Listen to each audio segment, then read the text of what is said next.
I'm Arthur. In the closing months of 1965, travelers moving through the Indonesian countryside began bringing back the same strange report. On the island of Java and on Sumatra to the west, some of the small rivers were running slow, as if something were catching in the bends and against the bridge pilings. And in the villages along the banks, people had quietly stopped eating the fish. What those rivers were carrying was the evidence of one of the largest mass killings of the 20th century. It happened in daylight, in a nation of 100 million people, and the most powerful governments on earth watched it unfold and privately called it good news. Then the whole thing was folded up and put away, so completely that most people alive today have never heard of it at all. Tonight, we are going to unfold it. Let the house settle around you however it likes. This is not a story that can be told in a hurry, and I have no intention of trying. This is Indonesia, 1965, the year the rivers slowed. Start with the numbers, because the numbers are the reason this evening exists. Between October of 1965 and the early months of 1966, somewhere between 500,000 and 1 million Indonesians were killed by their own army and by their own neighbors. Some estimates run higher still, to 2 million or beyond. The victims were shot or taken from their homes at night, and their bodies went into rivers, into old wells, and into mass graves that farmers still plow around today. They were killed for a single word: communist. Some of them were members of the Indonesian Communist Party, which was, at that moment, the third largest communist party on the face of the earth. Most of the dead had never held a weapon, never plotted against anyone, and many were not communists at all, but union men, school teachers, land reform farmers, village artists, or simply people whose name a neighbor had written on a list. Here is the part that I find genuinely difficult to hold in my head. This was not a secret atrocity, hidden in a jungle and discovered decades later. Diplomats reported it week by week as it happened. Newspapers in London and Washington and Sydney wrote about it, and some of them wrote about it approvingly. And yet it produced no tribunal, no reckoning, and no place in the world's memory. The Holocaust has its museums, Cambodia has its documented killing fields, but Indonesia's dead simply slipped out of the story. For half a century, inside Indonesia itself, it was dangerous even to mourn them. So the questions in front of us tonight are three. How does the third largest communist party in the world, 3 million members strong, vanish from existence in 6 months? Who held the knife, and who stood behind the men who held it? And why, when the answer to both questions has been sitting in the open record for years, does almost nobody know this story? A word about how I intend to handle it. Where the numbers are contested, and most of them are, I will give you the range and tell you whose count it is. Where the record is disputed or deliberately murky, and parts of it are very murky indeed, I will say so plainly rather than pretend to certainty. This story has been lied about, professionally, for 60 years. The least we can do tonight is be honest about what is known and what is not. Our route runs like this. First the country and the man who made it, then the enormous party that grew inside it, then one night in October that changed everything. From there, the story moves outward like a stain, down the rivers of Java, across to Bali, up through Sumatra, into the foreign embassies, into the prison camps, and finally into the long engineered silence and the cracks that have only lately begun to run through it. To begin, we cannot start in 1965. We have to go back 20 years earlier, to a new country being born in fire, and to the extraordinary man who talked it into existence. Indonesia is not so much a country as a small universe.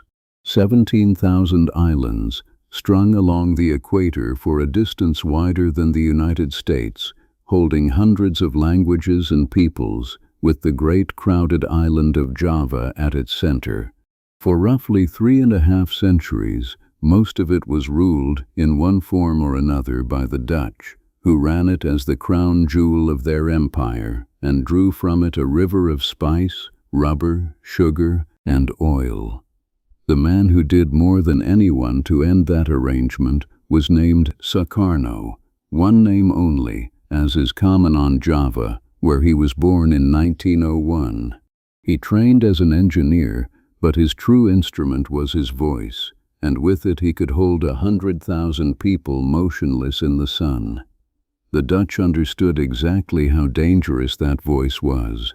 He spent years of his young manhood in colonial prisons and in internal exile, shuttled from island to island, for the crime of saying the word independence out loud. Each banishment only grew the legend, and by the time the Second World War reached the Indies, Sukarno was the most famous native son of the colony without ever having held an office in it. The war changed everything. Imperial Japan swept the Dutch aside in a matter of weeks in 1942, and the spell of European invincibility, 3 centuries in the making, broke overnight. When Japan itself collapsed in August of 1945, there was a gap in the world, a few weeks in which the islands belonged to no one. Sukarno stepped into it. On the morning of the 17th of August, 1945, standing on a veranda in Jakarta before a small crowd, he read out a proclamation of independence, 2 sentences long. It may be the shortest founding document of any major nation on earth, and he signed it in the name of the people of Indonesia.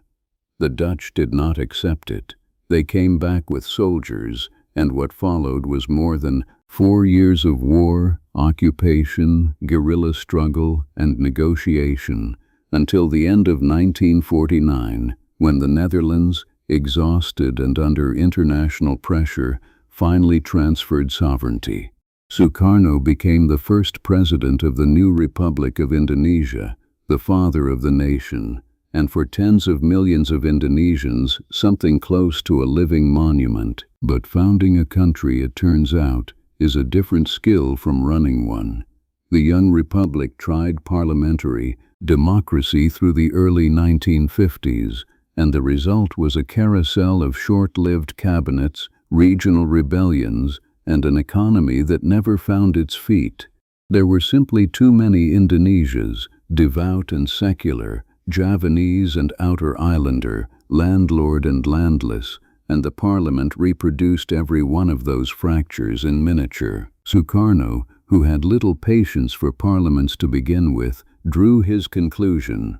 In the late 1950s, he dismantled the experiment by decree and replaced it with what he called guided democracy.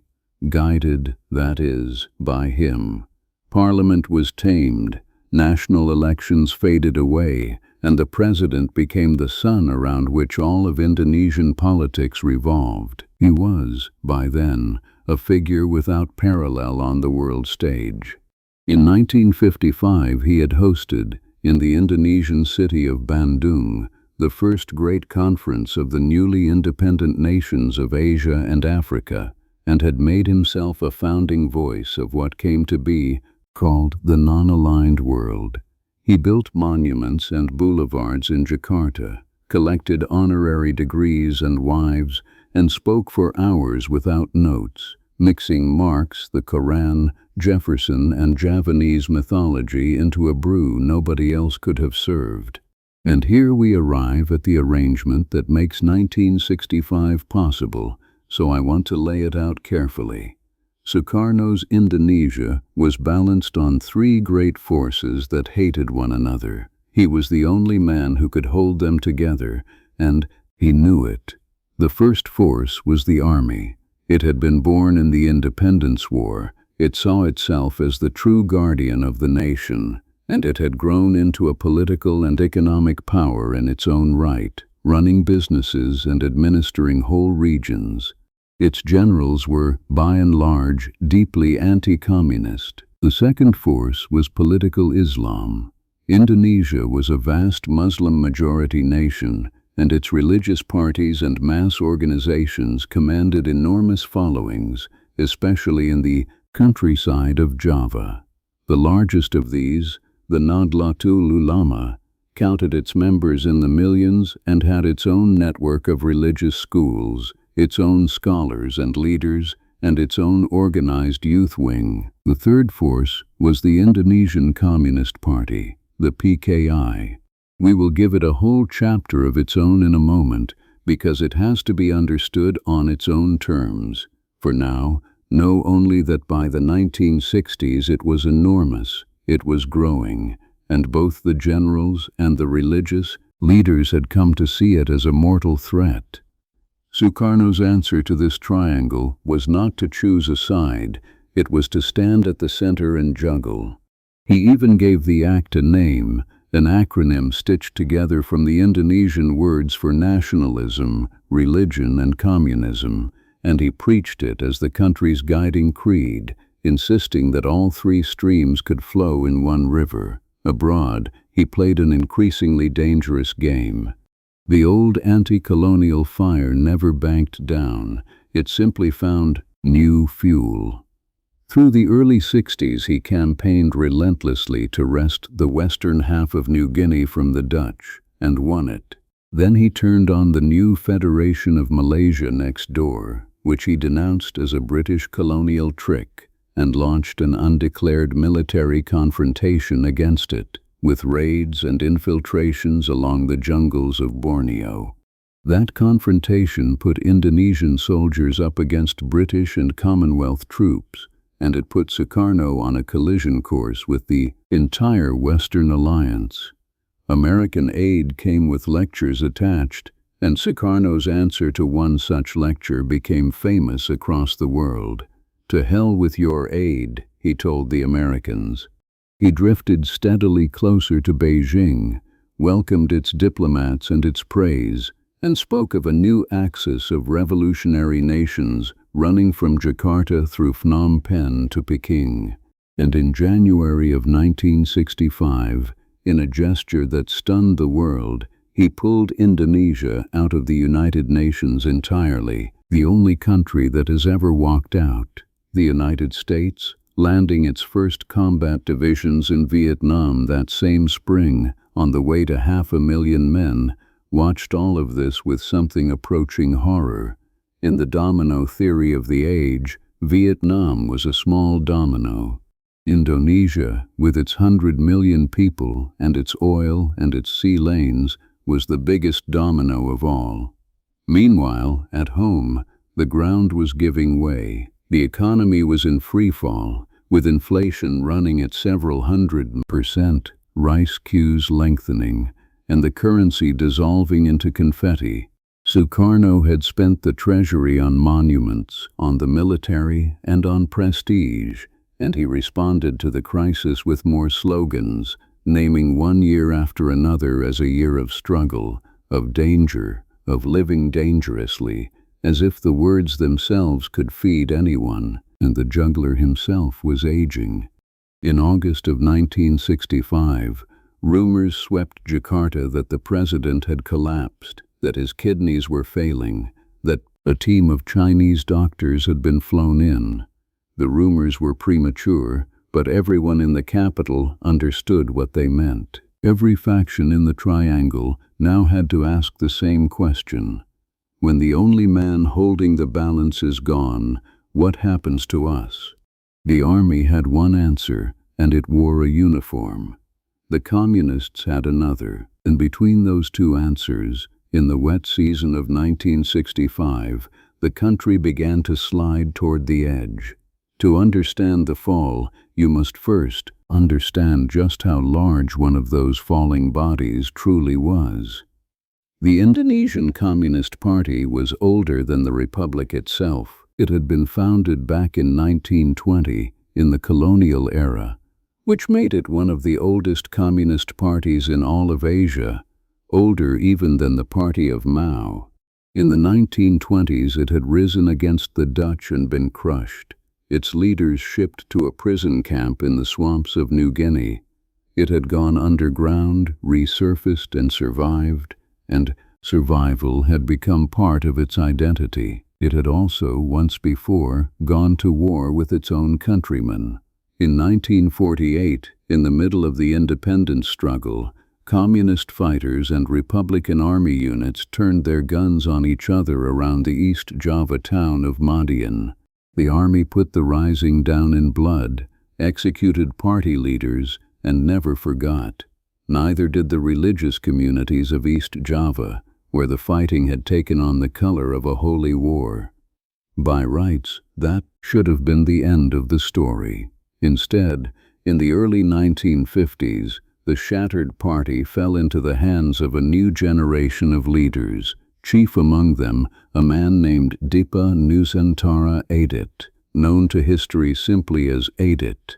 He was barely 30 when he took the chairmanship, a bookish, tireless organizer who had come up through the nationalist youth movements of the war years. He was sharp, disciplined, and patient, and he made a decision that would shape everything that followed. The PKI, he decreed, would not fight its way to power. It would vote, organize, and outbuild everyone else. No guerrilla armies, no bombs, no revolution. The party would be legal, respectable, and everywhere. Everywhere meant something concrete. Party branches ran literacy drives in villages where no school had ever reached. They organized harvest cooperatives, credit circles, sports clubs, and theater troupes. In a countryside where the state was distant and the landlord was near, the party made itself useful in 100 small daily ways, and usefulness converted into membership faster than any sermon on Marx ever could. And it worked beyond anyone's imagining. In the national elections of 1955, the only free national vote the country would hold for 4 decades, the party stunned the establishment by finishing 4th, taking roughly 1/6 of the national vote and standing within reach of the giants. From there it only grew. By 1965, the PKI counted roughly 3 million members, which made it the largest communist party on earth outside the Soviet Union and China. But the membership cards were only the seed of the thing. Around the party stood a forest of mass organizations, each aligned with it, each vast. A trade union federation of millions, a peasant league of millions more, organizing the landless across Java's overcrowded villages. There was a women's movement called Gurwani, with well over 1 million members, running literacy classes and kindergartens. There was a youth league. There was even a league of artists and writers, shaping songs, plays, and poetry for the villages. Add it all together, and the organizations in the party's orbit claimed the loyalty of perhaps 20 million people. Stop on that number for a moment. 1 Indonesian in 5 or 6 lived inside the party's world, or next door to it. And yet the party held almost no actual levers of power. It had no ministries that mattered, no province of its own, and, most importantly of all, no guns. Its entire strategy was a wager on 2 things: on the ballot box, someday, and on the personal protection of Sukarno, who found the party useful as a counterweight against the generals, praised it in speeches, and folded it ever more tightly into his official creed. Now look at the same picture through the eyes of the party's enemies. If you were a general, you saw a rival with 20 million followers growing faster than you could contain it, whispering in the president's ear and waiting for elections that it might actually win. In the villages of Java, the party's peasant league had begun pressing land reform laws that existed on paper but were ignored in practice, organizing farmers to seize surplus land from the bigger holders. Many of those bigger holders were religious teachers and pillars of the local mosque. So in thousands of villages, especially in East and Central Java, the land question fused with the religious one. Communist meant landless, secular, a threat to God and to property at once. Lines were being drawn between neighbors, between hamlets, sometimes through the middle of families, years before a single shot was fired. By 1964, these so-called unilateral actions, peasant league members marching onto disputed land and claiming it under laws the government would not enforce, were producing real violence. Scuffles became brawls, brawls became raids, and in parts of East Java, young men from the religious schools and young men from the peasant league were already fighting with clubs and sickles over rice land. Everyone involved would remember those fights a year later, when the weapons changed. There was a cultural war running alongside the land war. The party's League of Artists championed art in the service of the people and hounded writers who would not take sides, while religious and nationalist intellectuals answered in kind.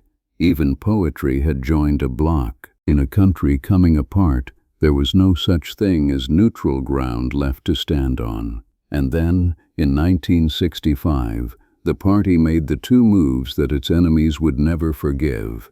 It proposed the creation of a so-called fifth force, a militia of armed workers and peasants standing alongside the army, navy, air force, and police. And its leaders spoke of the idea with Beijing's open encouragement. At the very moment Sukarno's foreign policy was tilting toward China, and Chinese officials were speaking of helping to arm such a force. To the generals, this was the endgame made visible. 20 million followers were about to be given rifles. The army began, quietly, to prepare its own contingencies and to draw up its own understandings of what might need to be done.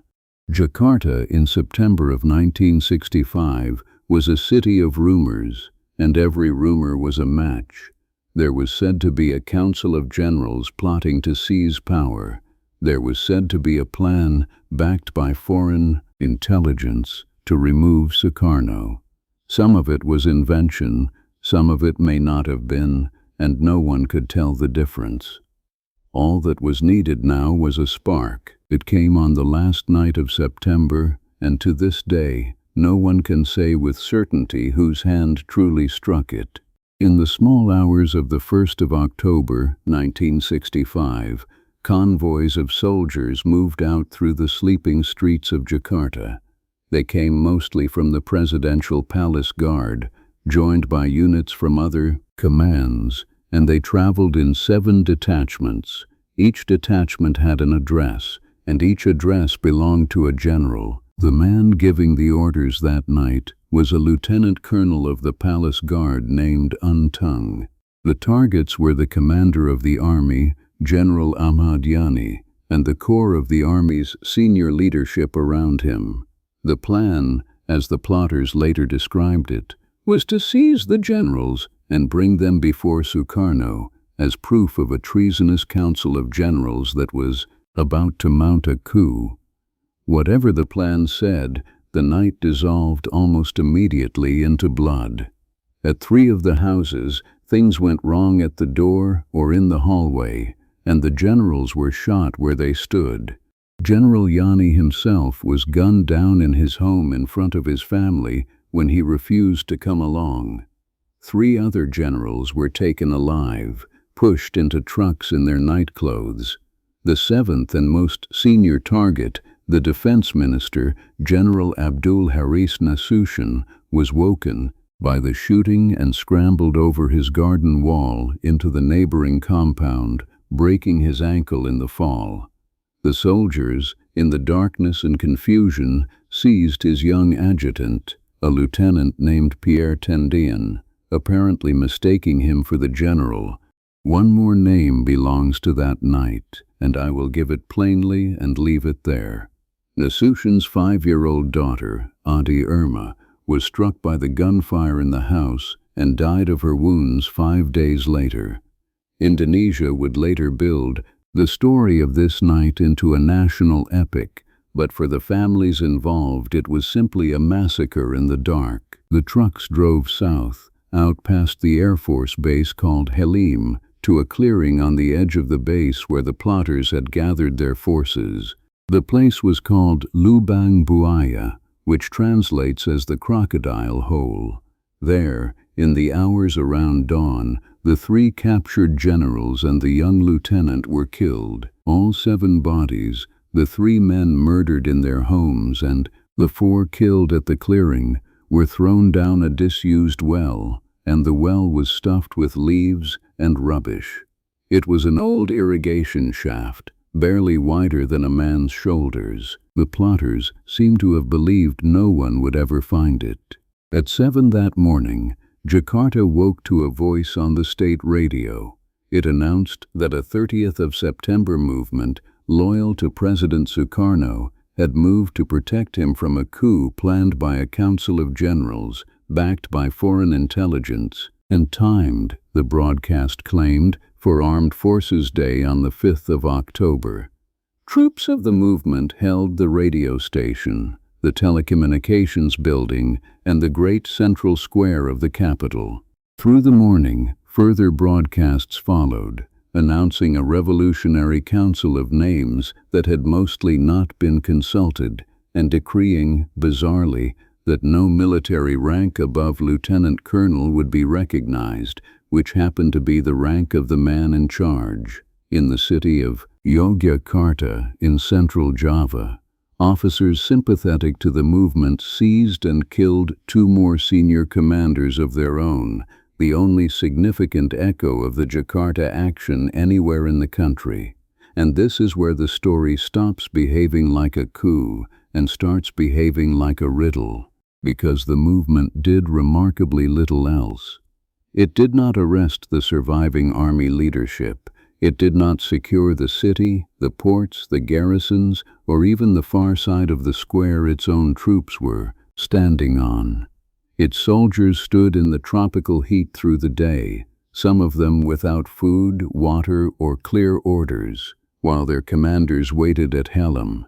By afternoon, 1 entire battalion, hungry and bewildered, had simply drifted across the square to the Strategic Reserve headquarters, where there were rations and changed sides for lunch.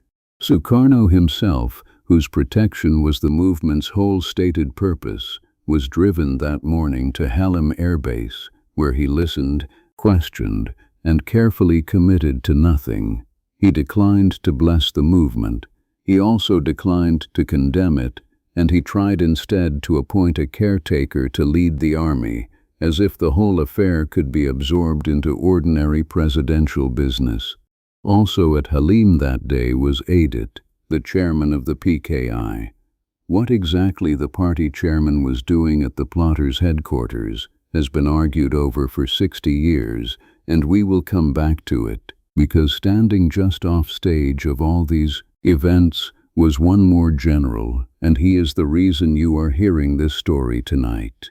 His name was Suharto.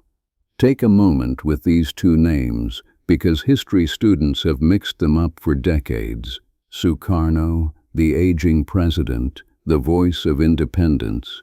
Suharto, the quiet major general, 20 years younger, whom the president barely regarded. Suharto commanded Kostrad, the Army's strategic reserve, headquartered on the east side of that same central square where the rebel battalions were standing. He was not on the movement's target list. Several of the movement's officers were men he knew personally and had served alongside. And when he heard, before dawn, that generals were being taken from their homes, he dressed, drove himself to his headquarters, and began, methodically, to take command of the entire Indonesian army. By afternoon, he had established that he was the senior officer still free and functioning, and he simply assumed control, brushing aside the president's own preferred appointee. He talked one of the rebel battalions on the square into standing down without a shot, and the other withdrew toward Halim. By evening, his troops had retaken the radio station and the telecommunications building. That night, Suharto's voice went out over the same radio that had announced the movement 14 hours earlier. The generals had been kidnapped, he said. The movement was a counter-revolutionary betrayal, and the army would crush it. By the morning of the 2nd of October, his forces held Halim, and the 30th of September movement, whatever it had truly been, was finished as a military fact. So what had it truly been? Let me lay the honest cards on the table, because everything that follows was justified by one answer to that question, and the answer has never actually been settled. The official story, then and for decades after, was simple. The movement was the Communist Party's bid for power, root and branch. The reality is a hall of mirrors. The men who did the kidnapping were soldiers, not party cadres, moved by real grievances inside the army. Threaded among them, however, was a shadowy figure named Sham, who ran a clandestine liaison bureau for AIDIT, and whose later testimony, delivered to save his own neck before military judges, became the backbone of the official version. Most historians now rid the movement as a conspiracy among disaffected officers, in which AIDIT and his secret bureau were entangled to a degree that is still argued, while the party's 3 million ordinary members, and even most of its leadership, knew absolutely nothing of what was coming. And there is one more mirror in the hall. Years later, one of the arrested plotters swore from his prison that on the very eve of the operation he had personally told Suharto what was planned, at the hospital bedside of Suharto's son, and that the general had simply listened and gone home and let it happen to the men above him. Suharto never convincingly explained why the plotters, who shot 6 of his fellow generals, left the strategic reserve untouched. I cannot tell you the truth of that night. No one alive can. I can only tell you what was built on it. The movement had lasted not much more than a single day. It had killed 6 generals and a lieutenant, and it had handed the army to the one general with the coldness and the patience to use it. The shooting was over, and nothing that could properly be called the killing had even begun. For that, something else was needed first. Not soldiers, a story, not litters. On the 3rd of October, acting on the word of a captured policeman, Suharto's men found the well at Lubang Buaya. The bodies were raised the next day, on the 4th, before cameras, with Suharto himself standing at the rim, narrating to the press. After 3 days in a tropical well, the remains were in a state I will not describe, and I ask you to hold that fact because it matters to what came next.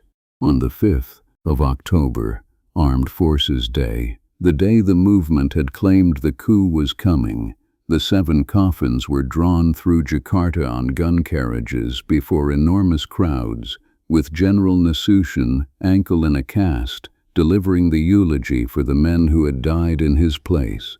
The grief in the streets was real, and so was the fear. Into that grief and fear, the army began to pour a story.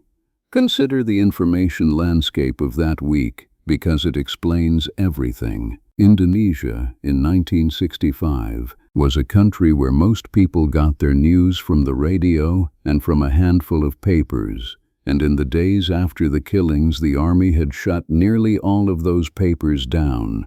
For most of October, in a nation of 100 million, virtually the only printed news came from 2 army newspapers, and the only broadcast news from a radio network under military guard. There was no second source, no correction, no other voice. The Army's psychological warfare men even renamed the enemy. The 30th of September movement was given a compressed nickname, Gestapu, a made-up acronym with no natural meaning in Indonesian, chosen, most historians conclude, because it sounded like Gestapo. The name did its work in millions of minds before a single argument was made. And those army newspapers now published a version of events that went far beyond what had happened. The generals, they wrote, had not simply been shot, they had been tortured. Their eyes, the papers said, had been gouged out, their bodies mutilated with razor blades. And the torturers, the story went, had been women. Members of Gurwani, the communist women's movement, were said to have danced naked at Lubang Buaya, tormenting the dying generals in a depraved ritual, while communist youth looked on. Each retelling added new details, each more lurid, each pointing at the same address. The Communist Party had not merely killed 7 soldiers, it had revealed itself as something inhuman. Here is what the record actually shows. Suharto's own army ordered autopsies on the 7 bodies, and they were carried out within days by a team of doctors whose reports survive. The doctors found death by gunshot wounds, along with injuries consistent with the bodies being thrown down the well. No eyes removed, no razor mutilations. Those autopsy reports were then buried for over 2 decades, until a foreign scholar unearthed and published them in the 1980s. The men who ran the campaign had the truth on their desks the entire time. The story was false, it was known to be false, and it ran anyway, week after week, on every channel the army controlled. It is worth pausing here, because this is the hinge of the whole evening. Massacres on the scale we are approaching do not simply erupt. Ordinary people, farmers, shopkeepers, teenage boys, do not kill their neighbors because a general signs an order. They kill when they have been made to feel that their neighbor is no longer a neighbor at all, but a demon in a neighbor's shape, and that the demon is coming for them first. And that is what the Lubang Buaya story was for. It took a failed, murky putsch by a faction of junior officers, in which the Communist Party's actual role was ambiguous even to insiders, and it recast it as the opening move of a national slaughter that the Communists had supposedly been planning all along. Kill or be killed.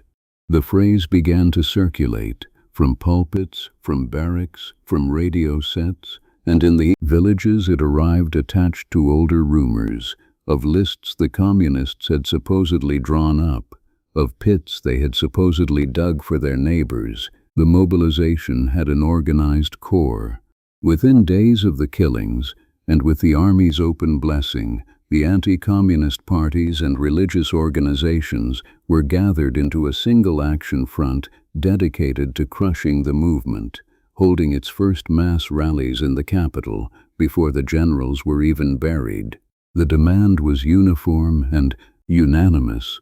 The PKI must be banned, dissolved, destroyed. Within a week, crowds were in the streets of Jakarta doing the destroying themselves. On the 8th of October, the party's national headquarters was set alight while soldiers looked on and let it burn. Party offices, union halls, bookshops, and the homes of known leftists were attacked across the capital, and the households of ethnic Chinese, damned by association with Beijing, began to burn with them. Sukarno, still president, still nominally supreme, called for calm, for unity, for the nation to come to its senses and let him investigate. He even tried to rename the affair, insisting on his own drier label for the incident of the 1st of October, precisely to strip away the sinister acronym the army had minted. Nobody used his name for it. When you cannot even name events in your own country, you no longer rule it. And a month after commanding the loyalty of millions, the voice of the revolution was discovering that someone had quietly unplugged the microphone. There is one more thing to say about the story, and it is the reason I have made you sit with it this long. Every mass killing of the 20th century ran on a lie of this shape, the lie that says they were about to do it to us. But rarely in the whole century was the lie so cheaply manufactured, so quickly disproven in private, and so effective in public, all at once. 7 murders, dressed in invented atrocities, would now be answered with 500,000. The party itself, 3 million members strong, did something that in hindsight is almost unbearable to contemplate. Nothing. Its central leadership issued a statement calling the 30th of September movement an internal army affair, expressed condolences, and told its members to stay calm and trust in President Sukarno. There was no call to arms, no retreat to the hills, no plan. Its whole strategy for 15 years had been legality and the president's protection. So its millions of members stayed in their homes, on their land, in their villages, exactly where the lists said they would be, and the lists were already being drawn. What happened next was not a riot. I want to be precise about this, because the men who organized it spent 30 years calling it a spontaneous eruption of popular anger, and that description is false. The killing had a structure, a sequence, and a chain of command, and it moved across the archipelago the way a campaign moves. Within days of the 1st of October, Suharto had gathered emergency powers over security into a new command answerable to himself. The army began sweeping up party members in Jakarta by the thousands. But the true engine of what followed was a single elite regiment, the army's red-bereted para-commandos, and its commander, a colonel named Sarwo Idi Wibowo. Sarwo Idi had a personal stake in the matter. General Yani, murdered on the first night, had been his friend and patron. It was his para-commandos who had retaken the radio station and the airbase in Jakarta. And in the middle of October, they were sent east from the capital into central Java, the most densely communist region on Earth outside the socialist bloc, where several army units had sided with the movement and whole districts were run by the party. The regiment took back the wavering garrison towns first, rolling through Semarang, Salatiga, and Magelang behind loudspeaker trucks and cheering anti-communist crowds, and set up its forward base outside Surakarta. Here is the detail that historians would later fasten on, and it is damning. In most of these places, the weeks before the commandos arrived had been tense but largely bloodless, standoffs, demonstrations, scattered brawls. The mass dying began where the Red Berets appeared, and it followed their line of march. Because in central Java, Sarwo Edi confronted a problem of arithmetic. His forces were a few thousand men. The party's followers in central Java alone numbered in the millions. He gave his own account of the solution years later, without apparent shame, describing how his men gathered the youth of the religious and nationalist organizations, trained them, and sent them to do what the army could not do alone. That solution became the template for the entire national bloodletting. The youth wings were summoned to the barracks in the training fields. They were given days of rudimentary instruction, put under oath, handed weapons, machetes, spears, knives, firearms where they could be spared, and sent out with army escort, village by village, with names. Hold on to that word, names. This was the second piece of the machinery. Everywhere the pattern repeated, the army did not simply kill at random. Village headmen were ordered to produce lists of party members and sympathizers in their communities. Captured party officials were interrogated for the names of their subordinates, membership rolls of the party and its unions and leagues. The proud paperwork of 15 years of legal organizing became death warrants. The very openness that had made the PKI the largest civic movement in the country now made it the most perfectly mapped target in the history of mass murder. Detachments would arrive in a village at dusk with a list. The men on the list would be called out of their houses, bound and marched or trucked to a riverbank, a forest clearing, a cave, an old plantation. There they were killed, most often with blades, because bullets were expensive and the sound carried. Empty, the bodies went into the rivers, or into pits the victims had sometimes been made to dig themselves. Then the detachment moved to the next village on the map. In many districts the army did the killing directly. In many others it stood guard while the militias it had trained did the work, so that afterward it could be called the People's Rage. Notice what is missing from that picture: resistance. There was almost none anywhere, from beginning to end. The largest mass movement in the country's history went to the riverbanks village by village, its members still half believing there had been some administrative mistake, that Sukarno would intervene, that men who had done nothing would surely be released. Some hid, some fled to relatives, some surrendered voluntarily to clear their names at what they thought would be an interview, and were never seen again. Survivors from those months describe refinements of cruelty that I will state once, plainly, and move past. In some districts, detainees were handed a blade and required to use it on a fellow prisoner, because a man who has killed for the new order can never again claim innocence of it. Complicity was distributed on purpose, spread as widely as possible, so that entire communities would afterward have every reason to agree on silence. It worked for 50 years, and it must be said clearly that none of this was uniform, because the exceptions carry their own verdict.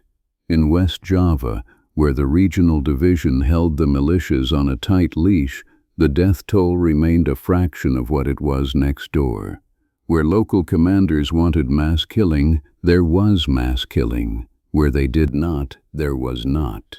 Historians who study these months keep returning to that simple, terrible correlation, because it dissolves the last excuse, the story of an uncontrollable popular fury that no one could have stopped. And everywhere, the same double harvest. Alongside the killing ran the detentions. Tens of thousands in central Java alone in those first months marched into improvised camps, sports halls, warehouses, prison courtyards. The camps fed the killing in turn. Night after night, guards read names from clipboards, and trucks left full and came back empty. The prisoners who remained learned to dread the sound of an engine after dark. And what of the party's chairman, the careful, patient Adit, the man who had built all of it? He had fled Halim by plane in the first hours, into central Java, the party's heartland, where he moved from safe house to safe house as the province collapsed around him. The para-commandos hunted him for weeks. On the 22nd of November, 1965, they found him, hiding behind a cupboard in a house outside Surakarta.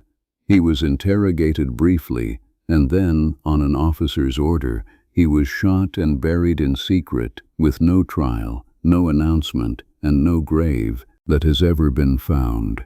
The state that killed him did not even admit it for years. By then, the machinery he had spent his life building was being fed into the fire in every province at once. But a machine is an abstraction.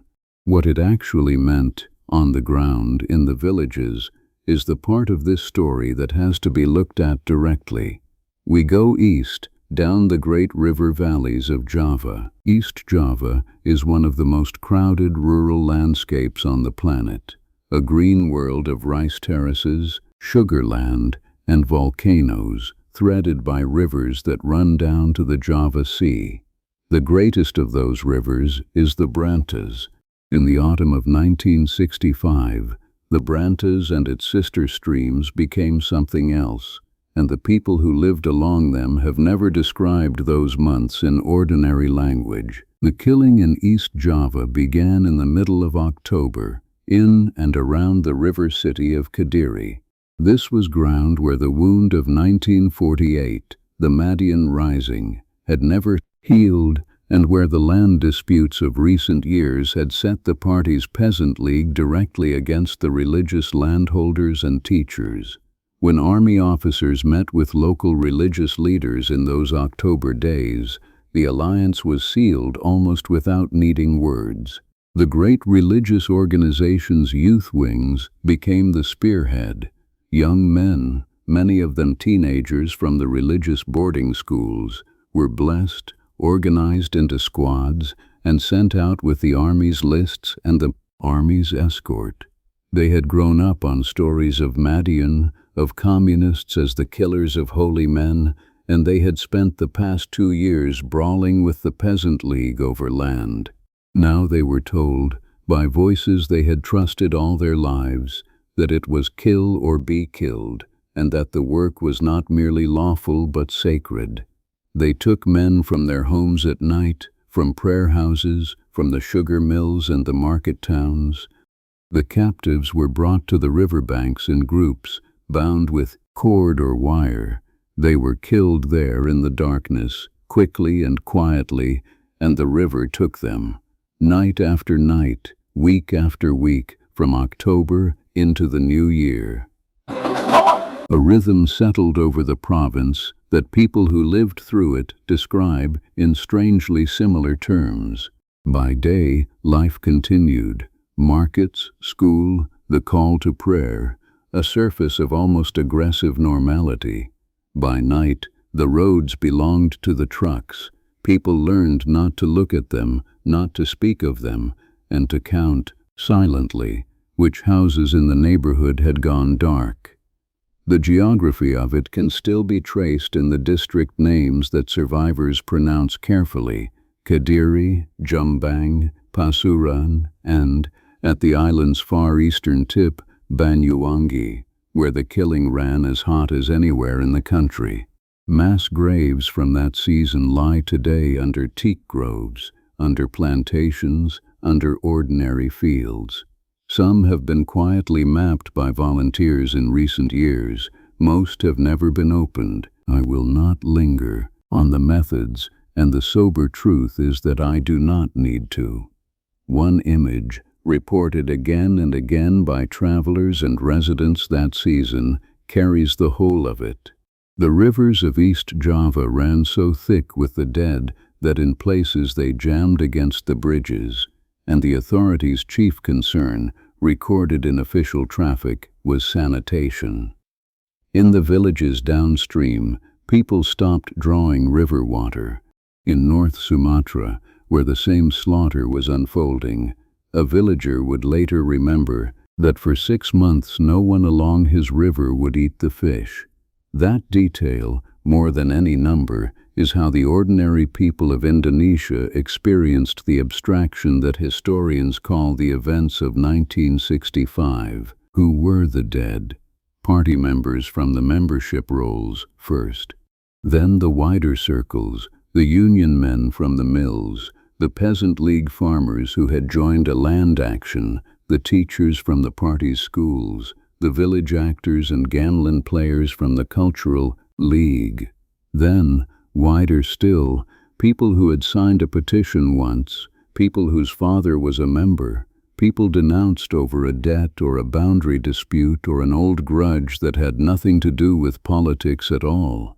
Ethnic Chinese Indonesians were swept in as well, in numbers that have never been fully counted, targeted by mobs as supposed agents of Beijing, their shops burned, and their families driven from towns where they had lived for generations. In some regions, local minorities and unbelievers of every kind found themselves on the lists. The category of communist proved infinitely elastic, and it stretched to fit whomever the men with the machetes wanted it to fit. By late December, the American embassy in Jakarta was already passing home an estimate of 100,000 dead. By February, its cables spoke of perhaps 400,000 across Central and East Java alone, and reckoned the national total would climb far higher. I want you to notice who was counting. We will sit with that fact properly in a few chapters. No one else was counting, And that is why, to this day, the true total floats between 500,000 and 1 million, with some reckonings ranging beyond. The bodies went into moving water and unmarked ground. The killers kept no registers they would admit to. The survivors dared not ask. A fact-finding commission dispatched while the killing was still underway returned a national figure under 80,000, which even members of the commission later dismissed as absurdly low, and which the regime quietly shelved anyway. End. Think about what it means that the nearest thing to a body count we possess was assembled by foreign diplomats as a matter of political intelligence. The dead of 1965 were not counted the way the dead of other atrocities were counted, by liberators or tribunals or graves commissions. They were estimated, the way one estimates a harvest. The Javanese phase of the massacre is the largest single piece of the whole, and it is also the hardest to see clearly, because it happened in 10,000 small places at once. There was no single killing field, no gate with a slogan over it. There was a riverbank behind every third village, and a generation of children who grew up knowing, without ever being told, which stretch of the water their fathers had gone into. Before we cross to the next island, let me put one quiet marker down here, since we have reached the deep middle of the evening.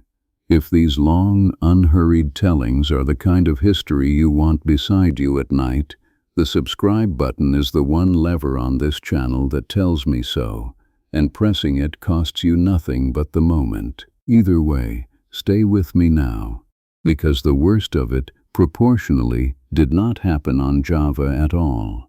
It happened on the one island the outside world thought it knew, the postcard island, the island of temples and dancers. It happened on Bali. Because to most of the world, then as now, Bali meant paradise, a small Hindu island in a Muslim sea, terraced like a garden, famous for its temples, its dancers, its cremation ceremonies, its unearthly beauty.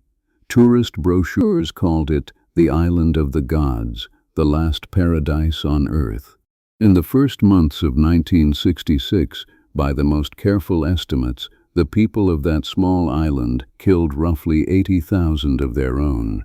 Set against Bali's population at the time, that is about 1 person in every 20. Proportionally, it was the most complete slaughter anywhere in Indonesia, and among the most concentrated episodes of killing anywhere in the 20th century.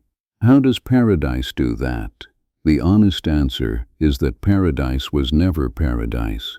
Behind the postcard, Bali in the early 60s was a hungry, overcrowded island, and it had just been through an apocalypse of its own.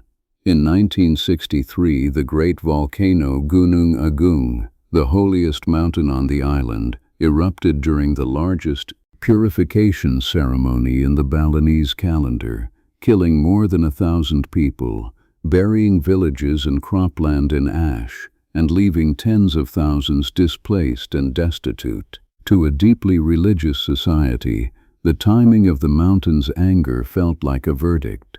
Something was wrong in the order of the world, and everyone had a candidate for what it was. Into that wound poured the politics of the mainland, and Bali's society split to the root. The party had grown strong there, as it had on Java, by organizing the land poor against the old aristocratic families and temple landlords, and by championing tenants under reform laws the establishment despised. Its rival was not primarily Islam, which barely existed on Bali, but the Nationalist Party, the party of the old establishment, whose black-shirted youth wing was as organized and as angry as any religious militia on Java.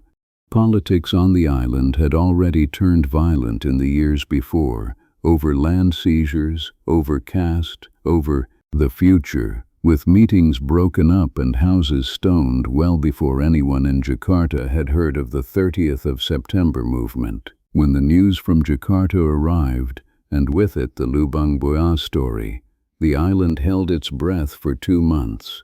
The explosion came in December of 1965, when army units arriving from Java joined with the local nationalist militias, and the hunt began. What followed ran even beyond what the army had scripted. Whole villages identified with the party were put to the torch. In a single week, hundreds of houses went up, their occupants cut down as they fled. Squads in black shirts moved from settlement to settlement with lists as on Java. But here the killing took on a dimension the army itself found difficult to control, and in some accounts the soldiers ended up regulating the pace of the slaughter rather than driving it. On Bali, the massacre wore ritual dress. Some of the killers and their communities framed what they were doing, in religious terms, as a cleansing of the island, a restoring of cosmic balance that the atheist party had disturbed. Some victims, it was said afterward, went to the killing grounds in ceremonial white, unresisting. I treat such stories with care because they were also very convenient for the killers, turning murder into theology. What is certain is the arithmetic. Several of the island's villages lost half their people in the closing weeks of 1965 and the opening weeks of 1966. The pace of it exceeded even Java's. On an island you can drive across in a morning, the death squads could reach everywhere, and there was nowhere to run that was not somebody's village, somebody's list.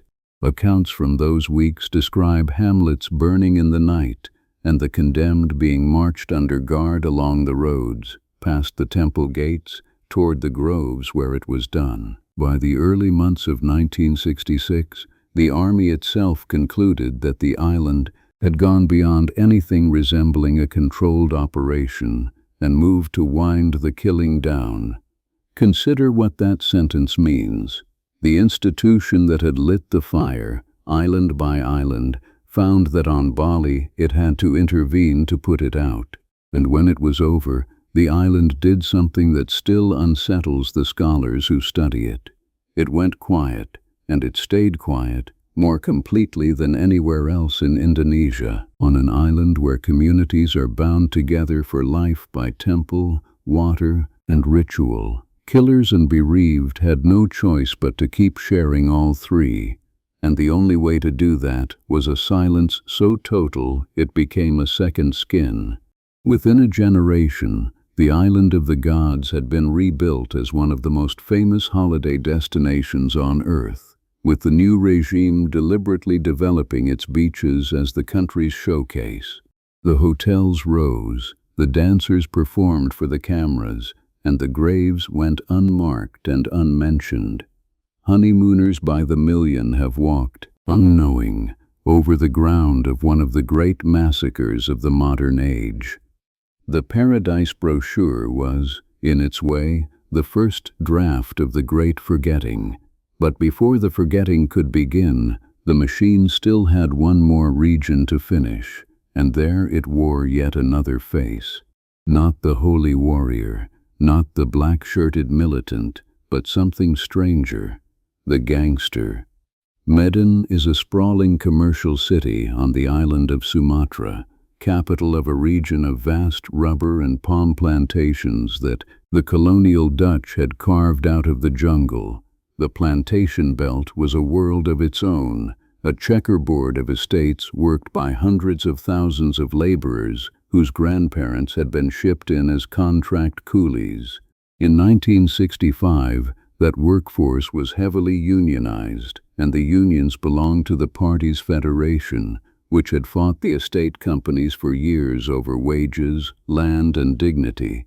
That made North Sumatra, in the army's ledger, and in the ledger of the plantation, interests behind it, enemy country of the first rank. Oh, the army's chosen instrument there was unlike anything we have seen so far.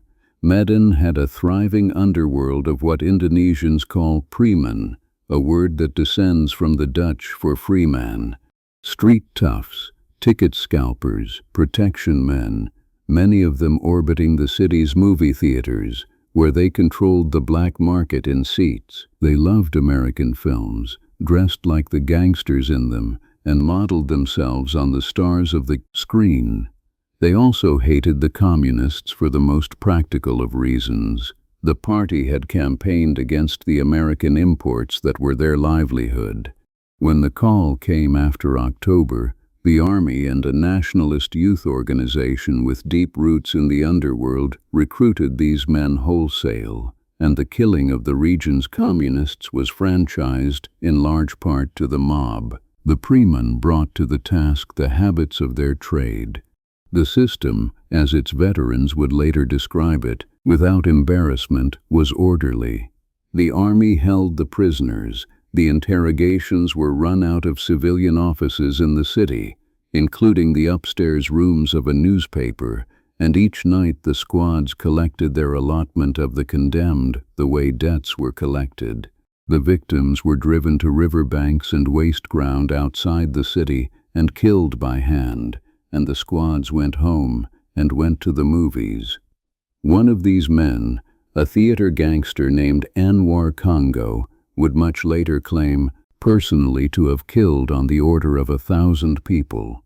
He would demonstrate calmly for cameras the wire technique he devised because beatings left too much blood on the floor. He explained that he had borrowed it from the gangster films he loved, and that he would come down from the late show, cross the street, and put what he had seen to use the same night. I give you that single detail and no more, because it tells you what the killing was at this end of the archipelago. Not a battle, not even a purge, but piecework. Men were paid, or allowed to loot, or simply given license. The plantations were swept, the union locals erased, entire workforces culled of anyone whose name appeared in a ledger. The city's ethnic Chinese, who dominated its commerce, suffered alongside the unionists, their shops looted and burned under the same all-purpose accusation of serving Beijing. Survivors would remember killers moving into their victims' stalls and houses while the season was still running. In Medan, more nakedly than anywhere else, the great anti-communist crusade was also simply a robbery. Here too the rivers received the dead, and here it was that the villager remembered the 6 months without fish. At the province's northern tip, in devout Aceh, where the party had always been an alien growth, the killing had begun almost immediately in October and was so swift and so total that within months local commanders could report the province effectively emptied of communists. Across Sumatra as across Java, the pattern held: lists, trucks, riverbanks, silence, and the men from the movie theaters did not melt away when it was over. That is the detail that separates Indonesia from almost every other massacre we have covered on this channel. The killers stayed and prospered. Anwar Congo and men like him became local notables, elders of the youth organization that had run the squads, a fraternity that grew into one of the most powerful paramilitary networks in the country, its jackets a common sight at rallies and its patrons reaching into ministries. For the next half-century they were honored guests at government functions, veterans of a founding victory. They gave interviews. They took their grandchildren to the riverbanks and pointed. In every other country we have visited on these long evenings, the perpetrators at least felt obliged to deny it. In Indonesia, for 50 years they boasted. That boasting will matter enormously at the end of our story. File it away. But first we have to widen the lens, because this entire time, the killing has had an audience. Embassies, chanceries, and newsrooms on 3 continents were watching everything. It is time to talk about what the rest of the world was doing. 1965 was the year the United States went all in on Vietnam, landing combat divisions and pouring in 500,000 men to stop the spread of communism in Asia at any price. Now look at the map through Washington's eyes. Vietnam was a narrow, poor country of 30-odd million. Indonesia was a colossus of 100 million, astride the sea lanes between two oceans, drifting visibly toward Beijing, with the largest communist party in the non-communist world growing inside it. American policy had been losing Indonesia for years, and knew it. Sukarno had taken American aid and told America, in a famous phrase, to go to hell with it. The embassy in Jakarta had watched the Fifth Force proposal, the walkout from the United Nations, the embrace of China, and concluded that the country was one presidential heartbeat from going over. Then came the 1st of October, and the Army's counterstroke, and in the cable traffic between Jakarta and Washington the tone shifts almost overnight. The ambassador, a seasoned diplomat named Marshall Green, understood immediately what the Lubang Buaya story was for, noting that the Army was working to pin the affair on the communists, and the embassy's assessments began to speak of a once-in-a-generation opportunity. What did the United States actually do? 4 things, and every one of them is now documented in its own declassified files. It kept quiet, publicly, while privately assuring the generals of its goodwill and letting them know that Washington would not interfere with what was coming. It helped the story along, as American officials worked to ensure the Army's version of events dominated the airwaves of the region. It provided material, support in quiet forms. In October, as the crackdown began, the United States supplied the Army with mobile communications equipment. In December, embassy records show the approval of a covert payment of 50 million rupiah, channeled through a senior anti-communist politician, to the Civilian Action Front that was, in the embassy's own words, still carrying the burden of the repressive effort. The money came with a memo noting that the gesture would be understood as an endorsement. And then there were the lists. A political officer at the embassy, Robert Martins, had spent years methodically indexing the Indonesian communist press. From that work he compiled rosters of the party's cadre, by later accounts on the order of 5,000 names, which were passed to the Army's intermediaries as the roundups were underway. Names went out. In due course, some accounts say, names came back checked off, captured or killed. When an American reporter tracked the participants down a quarter century later, senior embassy veterans described the handover as approved at the top of the mission, though Martins himself always insisted he had acted alone and that the names came from open publications. What he did not do was express regret. It really was a big help to the Army, he told the reporter. I probably have a lot of blood on my hands, but that's not all bad. There's a time when you have to strike hard at a decisive moment. The embassy was also counting. It is one of the darker ironies of the whole affair that some of the best-running estimates of the death toll that historians possess come from American diplomatic traffic, tallying the provinces week by week, hundreds of thousands by winter, even as the same traffic marveled at what one assessment called the fantastic switch in the country's direction. No one reading those cables in Washington proposed doing anything to slow it. The question on the desks was how to help without leaving fingerprints. Nor was Washington alone. Britain was fighting an undeclared war against Sukarno's confrontation campaign in Borneo, and in 1965 its Foreign Office ran a specialist propaganda unit out of Singapore. Its files, declassified only in 2021, show its officers producing a newsletter disguised as the work of Indonesian exiles, aimed at influential Indonesians including the generals, and supplying a radio station that beamed anti-communist messages across the water. After October, the unit dropped all pretense of subtlety. The communist cancer, one issue of the newsletter demanded, must be cut out of the body of the state.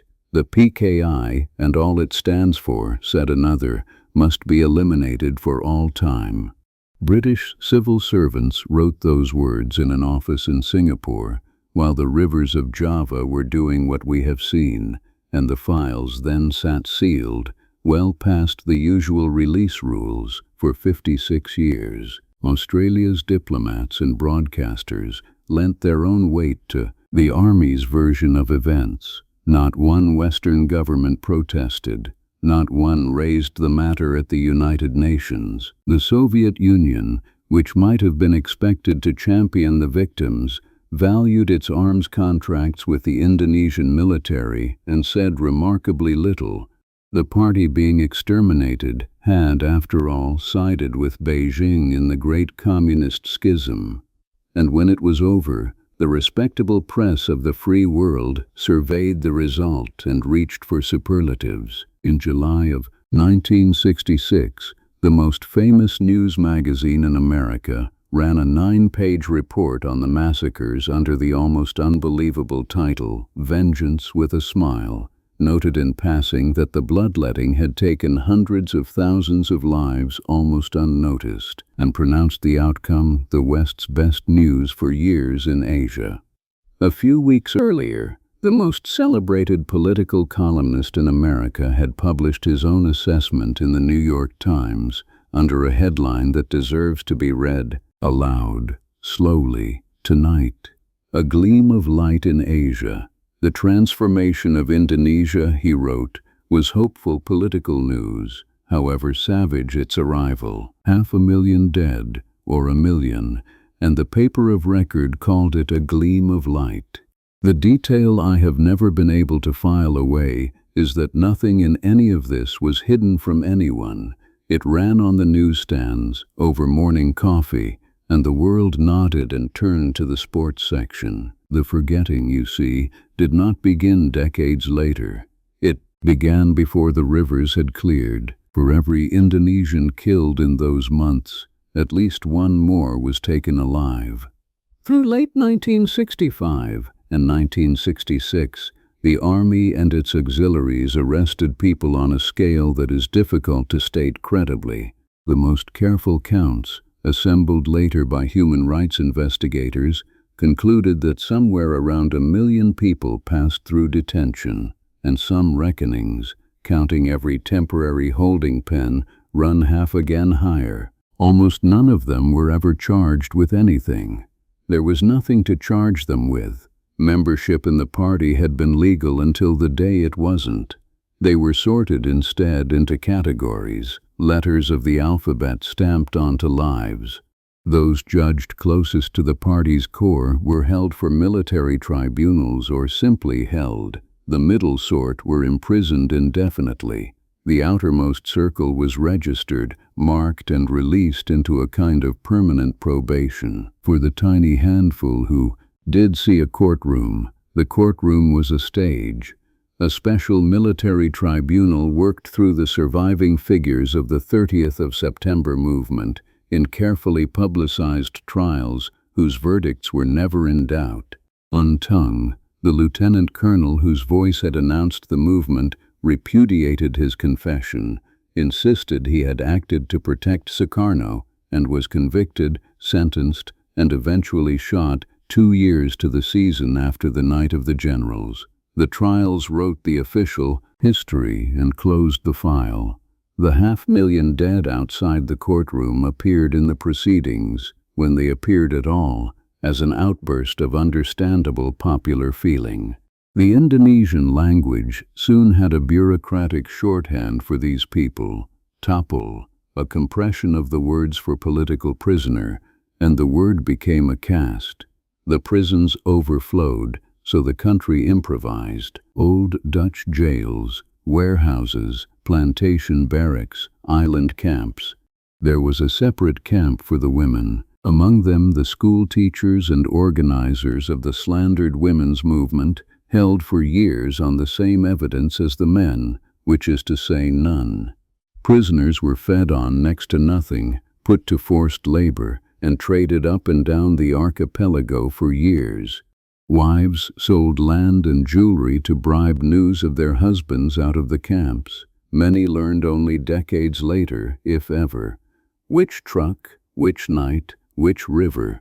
And for the men the regime wanted out of sight altogether, there was Buru. Buru is a remote, thinly peopled island in the far east of the archipelago, and beginning in 1969, the regime shipped more than 10,000 of its long-term prisoners there. The intellectuals, the organizers, the journalists, the teachers. They were set to clearing jungle and building their own penal colony with hand tools, on starvation rations, under guards whose word was law. Many never came home. One of them was arguably the greatest writer Indonesia has ever produced, a novelist named Pramodia Anantatur. When the mobs came for him in October of 1965, they burned his library and his unpublished manuscripts, and he was beaten so badly he lost most of his hearing. He was never tried for anything. He spent 14 years in detention, 10 of them on Buru. On the island, prisoners were forbidden writing materials, and for a man like Pramodia, that prohibition was a second sentence. So in the evenings, after the forced labor, he began to tell a story aloud to his fellow prisoners, chapter by chapter, night after night, a grand novel of Indonesia's awakening under colonial rule. Other prisoners memorized pieces of it, guarded it, carried it. When he finally got paper years later, he wrote it down, and the books smuggled out of Buru became famous around the world, translated into dozens of languages, whispered about for the Nobel Prize. They remained banned in his own country for decades. Hold the shape of that in your mind, the nation's greatest living writer, composing masterpieces from memory in a jungle camp, while the state that put him there screened its official version of history to school children every year. We are almost ready to talk about that official version. But first, the release. Through the 1970s, the camps became an international embarrassment, as human rights organizations documented the tens of thousands still held without trial a decade after the events, and Western governments that had cheered the killings found the aftermath awkward to defend. Under that quiet pressure, the regime let most of the surviving prisoners go by the end of the 1970s in staged batches, presented to the watching world as proof of the state's mercy. It would be a mistake to call what they returned to freedom. Their identity cards were stamped with a code marking them as former political prisoners, and the stamp was a life sentence in civil form. They were barred from government work, from teaching, from the army, from journalism, from village office, in practice, from any respectable employment at all. They reported to the local military post, needed letters of permission to travel, and for long stretches could not so much as vote. Their children, and even their grandchildren, were screened out of public positions for being related to them. The regime called the principle a clean environment, as if a family were soil that could be contaminated. Neighbors knew, marriage offers evaporated, friendships thinned, and survivors learned to say nothing, ask nothing, remember nothing in public for 30 years. A generation of children grew up under instructions never to ask what had happened to their grandfather, and another generation grew up not knowing there was anything to ask, which brings us, at last, to the question of how a country does that. How do you seat the killers and the bereaved in the same village coffee stall for half a century, and keep the lid on? The answer is that the state made remembering itself a crime, and it started at the top. We left Sukarno, the father of the nation, at Halim Air Base on the 1st of October, declining to bless the movement and declining to condemn the army. He spent the following months trying to be the juggler again, calling for calm, refusing to ban the party, insisting the nation return to its senses. He might as well have commanded the monsoon to stop. The army now controlled the streets. The newspapers, and the story, and it let the president wear himself out against them. Student demonstrations, protected and quietly steered by the military, filled Jakarta through early 1966, demanding the party's dissolution and the cabinet's purge. The economy burned on. And on the 11th of March, 1966, the endgame arrived with theatrical precision. While Sukarno chaired a cabinet meeting, troops without insignia surrounded the palace. The president was slipped a note left by helicopter for his palace at Bogor, and was followed there, that afternoon, by 3 of Suharto's generals. They emerged in the evening with a signed order, thereafter known by the acronym Super Sumar, authorizing General Suharto to take all measures he deemed necessary to restore order and protect the president. It was dressed as a delegation of authority. It functioned as an abdication at gunpoint, and everyone involved understood it. Within a day, Suharto used his new authority to ban the Communist Party outright, the party Sukarno had shielded for 20 years. Within a week, 15 ministers loyal to the president had been arrested. One further detail belongs in tonight's file of things that vanish. The original signed document, the single most consequential piece of paper in modern Indonesian history, has never been seen since. When the National Archives were ordered, decades later, to produce it, they could offer only copies, issued by different offices, with texts that do not quite match. The paper that founded a 32-year regime survives only in versions, which is, when you think about it, the most honest monument that regime ever built. The rest was a slow-motion humiliation. The following year, the tamed assembly stripped Sukarno of his titles and made Suharto acting president. The year after that, it removed the word acting. The voice that had talked a nation into existence spent his final years under house arrest, sick, isolated, and forbidden even to be publicly mourned as he faded. He died in June of 1970. And the regime that buried him kept his grave deliberately far from the capital, fearing what crowds might do with it. What Suharto built on the graves, and on the mass graves, he called the New Order. It would run Indonesia for 32 years, and anti-communism was not merely its policy, but its founding religion. The killings themselves were rendered officially invisible, at most a regrettable excess of popular anger, while the Night of the Generals was inflated into the state's central sacred story. The well at Lubang Buaya became a national shrine, with a towering monument of the 7 heroes above a museum of dioramas.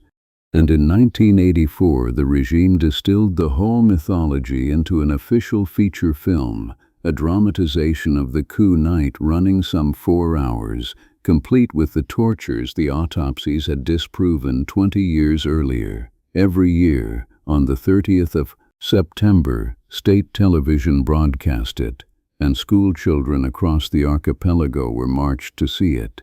Indonesians who grew up in those decades describe the annual viewing the way people elsewhere describe a recurring nightmare. The film's images of leering communists stamped into them before they were old enough to spell the word. That was the point. An entire generation learned the lie as its founding memory, while learning nothing at all of the 500,000 dead. And to this day, the reflex fear of the word communist runs deeper in Indonesia than almost anywhere on earth. Suharto fell at last in May of 1998. Brought down by economic collapse and his own people in the streets, after one of the longest runs of any dictator of the century. The annual film broadcasts stopped. Survivors began cautiously to speak. Graves began cautiously to be found, and for one brief moment, it seemed the wall might actually come down. The country's new president at the turn of the millennium was a half-blind, humane religious scholar who had led the Nahdlatul Ulama itself, the very organization whose youth wing had wielded the machetes in East Java. He had already, as its leader, acknowledged his community's part in the killings, and as president he went further. He apologized publicly to the victims, and he proposed lifting the ban on communism so the wound could finally be examined. The proposal died instantly. The assembly refused. The generals and the religious establishment closed ranks, and not long afterward the president himself was maneuvered out of office. The machinery of silence had outlived its maker, and every later attempt at an official reckoning ran into the same wall. The institutions of the new democracy were staffed, at every level, by the heirs of the old one. Then, in 2012, the silence cracked in the strangest possible way. An American filmmaker who had spent years among the survivors of North Sumatra turned his camera instead on the killers, the aging movie theater gangsters of Medan, and invited them to reenact their deeds however they wished. The result, a documentary called The Act of Killing, followed Anwar Congo and his friends as they dramatized their own massacres in the styles of their beloved Hollywood genres: gangster picture, western, musical, boasting to the lens. And then, on camera, the boasting begins to rot. In the film's final minutes, the old man returns to the rooftop where he says he killed hundreds, begins to describe it once more, and his body rebels, retching on nothing, again and again, as if something in him had finally heard what he was saying. Audiences around the world watched that scene through their fingers. Inside Indonesia, the film could not be openly screened, and it circulated hand to hand, and it did what 50 years of silence had prevented. It made the killings discussable. The same year, Indonesia's own National Human Rights Commission formally concluded that the events of 1965 and 6 constituted gross violations of human rights and recommended prosecutions. None followed. 3 years later, an International People's Tribunal convened in The Hague, without legal power but with formal procedure, and heard survivors testify for days. In 2016, its judges delivered their finding: crimes against humanity, for which the Indonesian state bore responsibility, with the United States, Britain, and Australia named as complicit. The judges added that the annihilation had been so systematic it could fairly be called a genocide. The paper trail kept surfacing. In 2017, thousands of pages of the American Embassy's Jakarta files were declassified, confirming in the diplomat's own words how much Washington had known, welcomed, and quietly helped. In 2021 came the British propaganda files, and in January of 2023, the president of Indonesia stood before cameras and did what no Indonesian head of state had ever done. He acknowledged the massacres of 1965 and 6 by name, first on a list of 12 gross violations of human rights in the Republic's history, and said that he regretted them deeply. He promised such things would never happen again. He did not apologize, exactly. He did not name the army or the perpetrators, and no court has ever been convened. The ban on communism remains law in Indonesia to this day. The monument at the Crocodile Hole still teaches the disproven story, and the mass graves, hundreds of them, quietly mapped by volunteers over the years, remain officially nothing. The survivors who heard that presidential statement were in their 80s and 90s. They had waited 57 years for a sentence. The rivers of Java cleared long ago. The country they run through became what its rulers promised: stable, developing, welcoming. The beaches of Bali fill every season with visitors who have never heard one word of what lies under the gardens.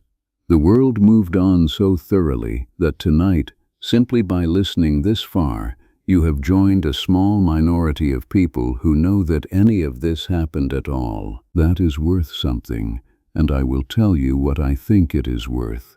The men who organized the killing believed that memory could be managed like any other territory, occupied, patrolled, and eventually pacified. For 50 years they were nearly right. The proof that they were not, in the end, entirely right is scattered and small.